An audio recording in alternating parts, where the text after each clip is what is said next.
Diabetes রোগীদের জন্য পৃথিবীর সর্বশ্রেষ্ঠ সুগার হচ্ছে কোকোনাট সুগার। কোকোনাট সুগার খাওয়ার পরে ডায়াবেটিস রোগীদের শরীরে কখনোই ডায়াবেটিস বাড়ে না। খেজুরের রস তো অনেক খেয়েছেন, কিন্তু আপনি কি জানেন খেজুরের রসের মতো করেই নারকেল গাছের কচি ফুলের অগ্রভাগ খুব চমৎকারভাবে কেটে সেখান থেকে বের করা হয় সুস্বাদু মিষ্টি রস, যে রস থেকে তৈরি হয় 3 প্রকারের সুগার। একটা হচ্ছে নারকেলের গুড়, আরেকটা হচ্ছে নারকেলের চিনি এবং নারকেলের সিরাপ। থাইল্যান্ডে সাধারণত ছোট নারকেল গাছগুলোর অগ্রভাগ দিয়ে যে ফুল বের হয় ঠিক ওই ফুলেরই অগ্রভাগটা কেটে ফেলে।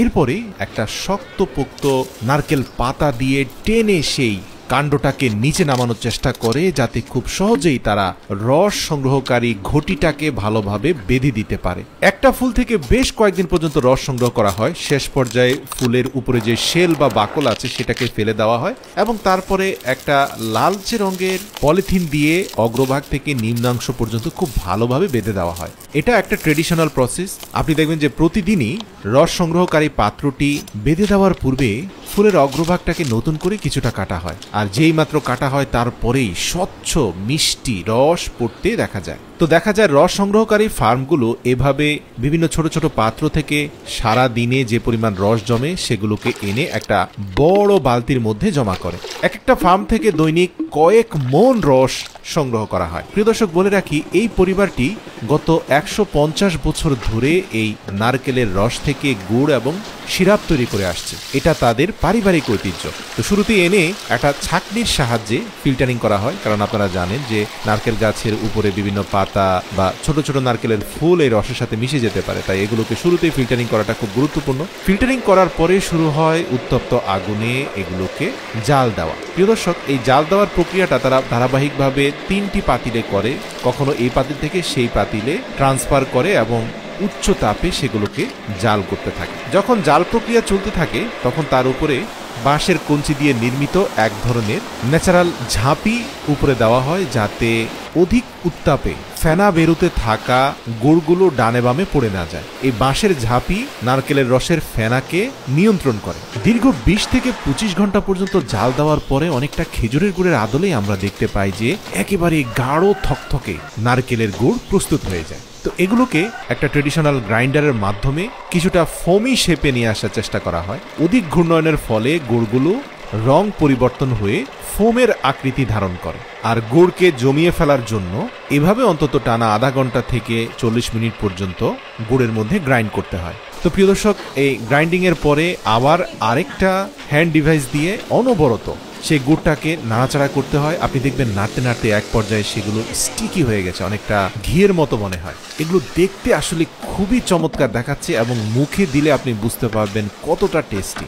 নারকেলের একটা সুঘ্রাণ আছে, সাথে রয়েছে তীব্র মিষ্ট স্বাদ। তো এই ন্যাচারাল নারকেলের গুড়টাকে একটা বড় ড্রামের মধ্যে নিয়ে সেখান থেকে নির্দিষ্ট ওজনের ভিত্তিতে পলিথিনের মধ্যে ওজন দেওয়া হয়। প্রতিটি পলিথিনে 1 কেজি পরিমাণে গুড় ঢালা হয়। আপনারা দেখতে পাবেন যে এগুলো ঠান্ডা হওয়া পর্যন্ত অপেক্ষা করা হয়, আর ঠান্ডা হওয়ার পরে মালাইগুলো অনেকটা খেজুরের গুড়ের মালাইয়ের মতো মনে হয়, তবে খেজুরের গুড়ের মালাইয়ের রং আরেকটু গাঢ় লালচে হয়, এগুলো একটু হালকা সাদা রঙের। তবে আপনি যদি আশপাশ দিয়ে হাঁটেন তাহলে এর মন মাতানো ঘ্রাণ আপনাকে মুগ্ধ করবে। পারিবারিকভাবে 150 বছর ধরে তৈরি করতে থাকা এই গুড় থাইল্যান্ডের বিভিন্ন অঞ্চলে সাপ্লাই করা হয়, তবে চাহিদা অত্যাধিক বেশি থাকায় মানুষজন এই পরিবারের কাছ থেকে এসে এসে গুড় সংগ্রহ করে নিয়ে যায়। তো প্রিয় দর্শক, কখনো থাইল্যান্ড ঘুরতে গেলে এরকম এক টুকরো গুড় মুখে নিয়ে টেস্ট করতে পারেন, আপনি নিজে অনুভব করবেন এটা কতটা স্বাদের।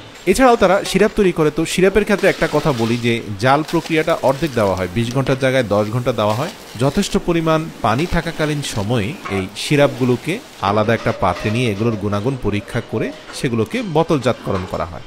নারকেলের সিরাপ বেশিরভাগ জুস তৈরিতে ব্যবহার করা হয়। যারা স্বাস্থ্য সচেতন, কোনোভাবে চান না যে মিষ্টি জুস খাওয়ার মাধ্যমে তার শরীরে ব্লাড সুগার বেড়ে যাক, তারা নারকেলের সিরাপ দিয়ে জুস বানিয়ে খান, তবে সেই ক্ষেত্রে এগুলো অনেক এক্সপেন্সিভ হয়, দেখতে অনেকটা মধুর মতো মনে হয়। এছাড়াও প্রস্তুত করা গুড় থেকে একটা ট্রের মধ্যে গুড়টাকে রেখে দীর্ঘ সময় পর্যন্ত জমিয়ে ফেলা হয়। যখন একবারে শুকনো হয়ে যায় তখন সেটাকে চামচের সাহায্যে কেটে কেটে ঝরঝরে ধরে করে আরেকটা ছাঁকনির সাহায্যে ছেঁকে ছেঁকে সেখান থেকে এই নারকেলের চিনি তৈরি করা হয়। এই চিনিটা কিন্তু চা, কফি যে কোনো ক্ষেত্রে ব্যবহার করা যায়, 100% নিরাপদ। গবেষণায় উঠে এসেছে যে নারকেলের চিনি রক্তে শর্করার মাত্রা নিয়ন্ত্রণে সাহায্য করে। এতে রয়েছে ফাইবার, যা রক্তে শর্করার মাত্রা বাড়তে দেয় না। তাই ডায়াবেটিস আক্রান্ত রোগীদের জন্য এই চিনি খুবই উপকারী। এছাড়াও এই চিনি মধু থেকেও বেশি উপকারী। নারকেলের চিনিতে একই সাথে ক্যালসিয়াম, জিঙ্ক, আয়রন এবং পটাশিয়ামের মতো পুষ্টি উপাদান রয়েছে। এছাড়াও নারকেলের চিনি খেলে রক্ত সঞ্চালনও ভালো হয়। এই চিনি শরীরে আয়রনের ঘাটতি পূরণ করে। প্রিয় দর্শক, ভিডিওটি ভালো লাগলে অবশ্যই আপনার প্রিয়জনদের সাথে শেয়ার করবেন। এরকম ভিডিও দেখতে চাইলে আমাদের কমেন্ট করে জানান।